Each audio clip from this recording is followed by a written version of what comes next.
Steve here. Welcome to The Healthy Objectivist. What a gimmick. What a trolling. What a... No. My intention is not that. Where's the camera? Right there. So today you've clicked on it. Oh, gee, what am I going to call today? You know before me. So, who the heck are they? Who's they? I feel like I'm spitting. Sorry. So, Objectivist commentators, influencers, the whole fight for intellectual heirs. There's always this they factor. They are altruists. They are collectivists. They are leftists. They are liberals. They are team blue. But also team red are terrible. They, team red, the religious fanatics, religious fundamentalists, the conservatives, the libertarians. The libertarians probably they perhaps don't get that much flack, but they're very flackable. So okay, they. What does they mean? For the lack of better concept of what angle I'm coming at, I'm a little bit of a Jordan Peterson sympathizer. Fuck. Yeah, I know. So, this is influenced by Jordan Peterson on more than a couple of occasions. He is referenced if someone says they, hey, wait a minute, who's they? And often it sort of derails into that they know that they are the they, and they want Marxism, and they want postmodernist theories, the whole critical race thing and the feminism,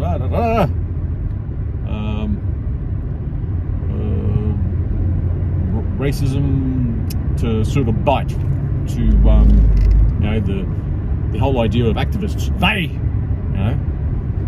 They, the altruists, that want to sacrifice for others and not advocate for their own happiness, and that's the whole thing that I sort of challenge some of the objectivist influencers out there.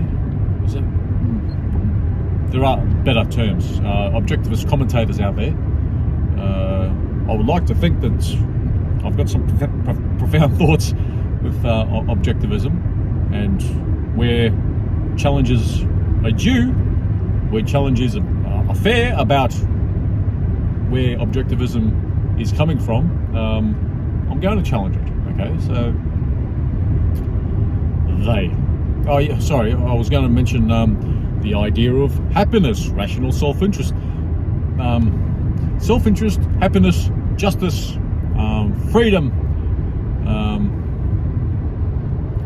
rights. Yeah, rights.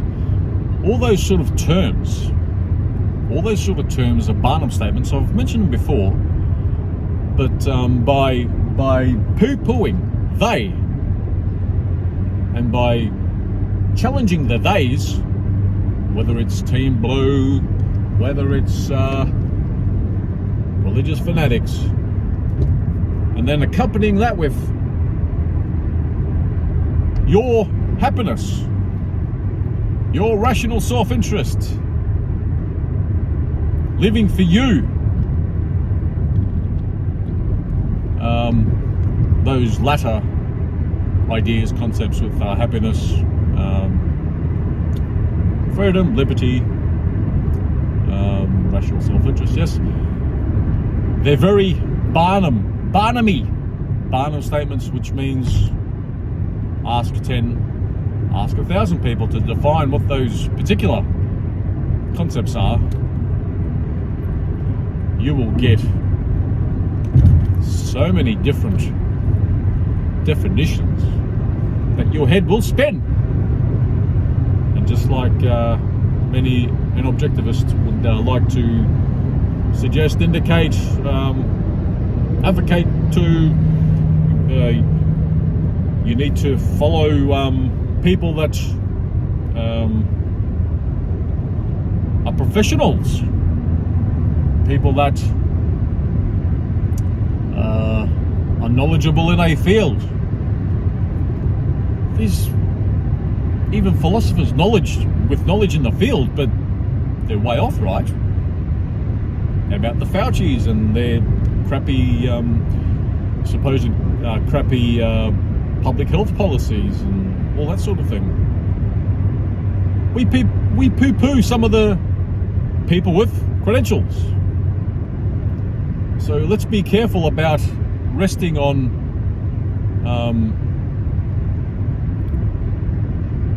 people that understand, that know, that even in physics, people that grasped onto the whole string theory back in the 70s. It shouldn't have even become string theory. It should have become like not even string hypothesis, string notion. It's yielded nothing. Okay, so that's just a quick sort of mention. We've got to the moon, supposedly. Oh, fuck, you're one of them. Anyway, even if we got to the moon, look, getting to the moon is like, it's just a hammer. It's just using force. We just used fire to get up there. Pretty much, right?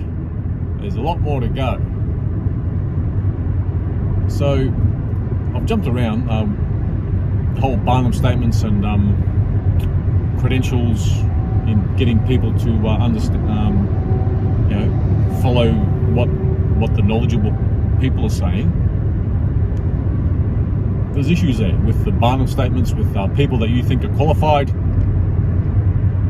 Okay, so let's use our rationality to suggest that maybe a particular surgeon of something, maybe you shouldn't continue mention or suggest, or surgery is an indicator.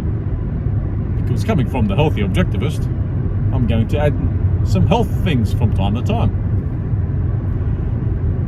So, yeah, going back to the whole Jordan Peterson thing, where very rightly, who the heck are they?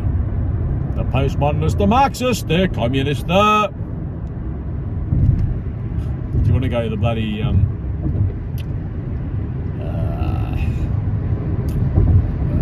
far out Bilderbergs, globalists, what's the bankers' names? The stonemasons. Stonemasons? Is it the stonemasons? Not the stonemasons. Freemasons. Oh, fuck. And all that sort of Rothschilds. That's what I was after. Do you want to go they with all that sort of shit? Or let's go Jews. Let's go anti-Semitism. Come on, who's they? Who's they? So here's my little snippet to include in the who's they. Slowly but surely, I don't think it's organisable. I don't think it's intended to get the whole left to rule our institutions. It just sort of happens where you can't argue with feminine ideas of fairness, equality. Right. You understand where I'm getting at? So it's very hard to argue with those feminist sort of centric ideas, and then, okay, I'm not going to argue with that because I'm for poverty. I'm against poverty, and I'm against racism. Like, you're not going to walk around with a cigar and a bowler hat and, you know, just kick the poor homeless person. Like, that's what Jordan Peterson saying. Of course you're against poverty, but anyway, so this they business, it's a little bit of a chance thing where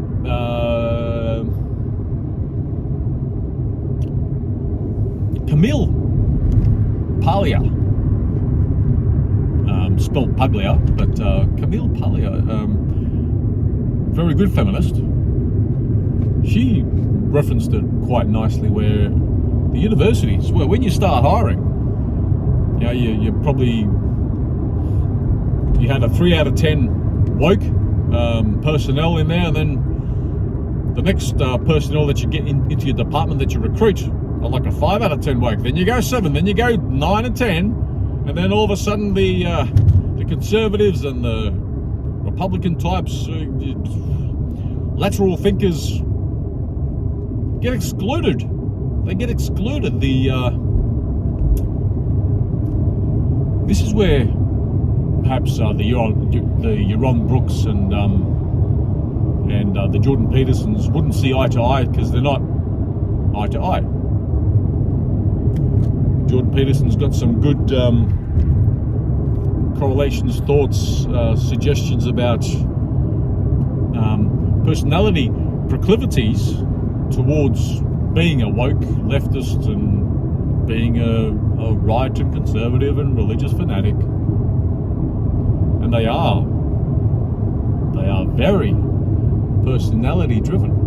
So that's where the people that advocate for Jordan Peterson on you know, the Yaron Brooks show as an example, that's my go-to. But you know, there's other examples out there with some of the objectivist commentators. But with that example, we need to entertain, we need to include, we need to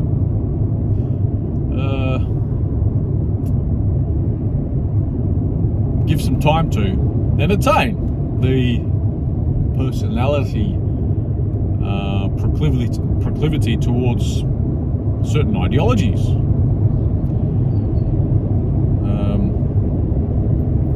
Yes, Jordan Peterson is very wishy-washy on the. He's got plenty of holes in how he approaches ideology. Yaron Brook, very, very good. He's on song. He's tighter, but the lexicons, the where you're coming at in comparing the whole Objectivist and Jordan Peterson, the way he comes at it,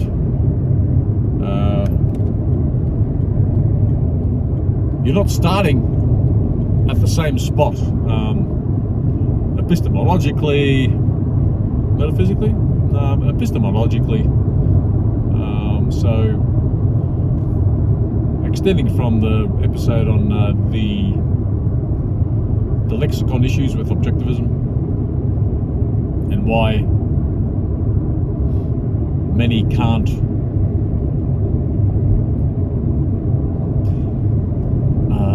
utilize, extend the ideas of objectivism, is because the way objectivism uses freedom,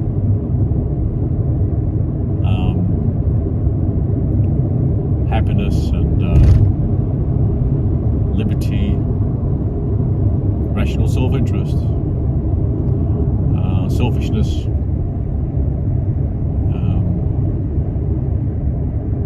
that's why you can't get ahead. Some of the objectivists out there, particularly some of the younger ones. I was a very obnoxious younger objectivist. Now I'm starting to get it. People, they just went, fuck off, little kid. And now I'm getting it. We've got some lexicon issues. We can do better than just going, freedom, pursuit of happiness.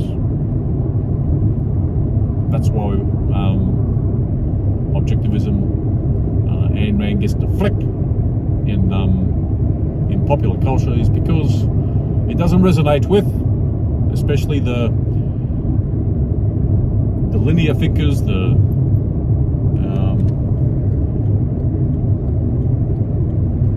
feminine type personality traits. You can't get ahead. So there you go. I rambled a little bit. It's a little bit disjointed, but I hopefully made a few little points there that it's about they. Let's nail down who they are, and they don't know that they are they, how we see they. They don't even see they. The theys out there that objectivists say, reference, the theys of the altruists, the leftists, the Marxists, the postmodernists, even the conservatism and the religious types.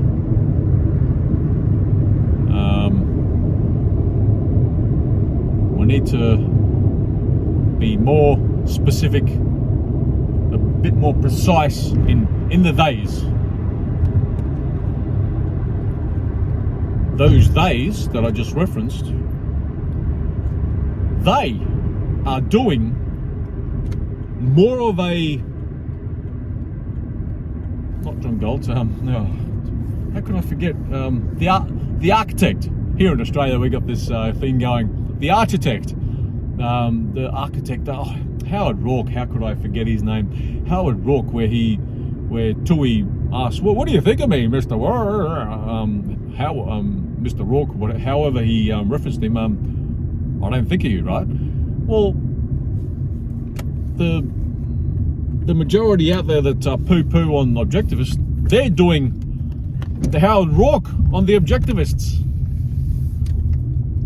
They're just sanctioning objectivists because we're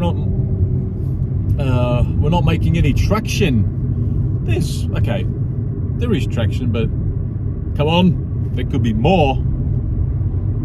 And but basically, they're just not thinking of us. Okay, they don't think of us. They don't us. They don't even think we're part of the game. So, and as part of getting in the game of challenging the mainstream philosophy out there is to include yourself in the game. Be more precise with our speech. How could I be using Jordan Peterson concepts? Ideas. You know, being precise with your speech. That's one of his many rules. He's got 40 plus rules, but you know, he's got a couple of 12 rule for life things happening, and we need to do better on the they. Okay, that's it. I'm not going to hit 20 minutes. I don't want to go 20 minutes, so I'm going to wrap it up. Until the next time, bye bye. I forgot to add, because I'm the healthy objectivist. I wanted to add a health thing. Oh no, I might go over 20 minutes. What am I going to reference regarding health? Well, okay. Let's not poo-poo the alternate health professions out there, like the mainstream, the allopathic medical model. Yeah, the only thing they have got going for them is antibiotics, and which was pretty much post-World War II major adoption, but you know, invented pre-World War II, fair enough, and also in the 50s, steroids, corticosteroids, in creams and different treatments. And have you ever noticed, fellow objectivists out there, that the classes of drugs, the other classes of drugs apart from the antibiotics and the corticosteroids, are inhibitors and blockers? We can do better as objectivists to just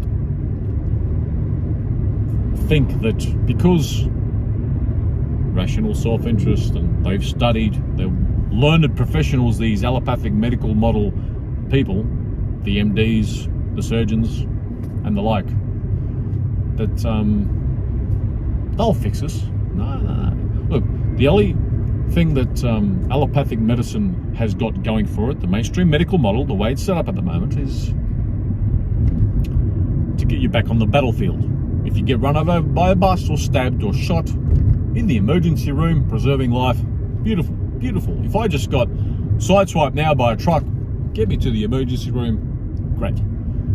But chronic health, even obesity, they're not understanding it. And that's where you can't poo-poo the likes of naturopaths, osteopaths, what's some others out there, chiropractors and herbalists, aromatherapists. They've got some values, all those other alternate types. I'm of the gravitation towards the naturopaths, and in particular the naturopaths that understand micronutrients. We have, get this, Objectivist out there, the US, the bastion of freedom, rational self-interest, and the rugged individualist philosophy that Ayn Rand advocated that the US is only capable of. Why does the US rank 40th plus in longevity stats?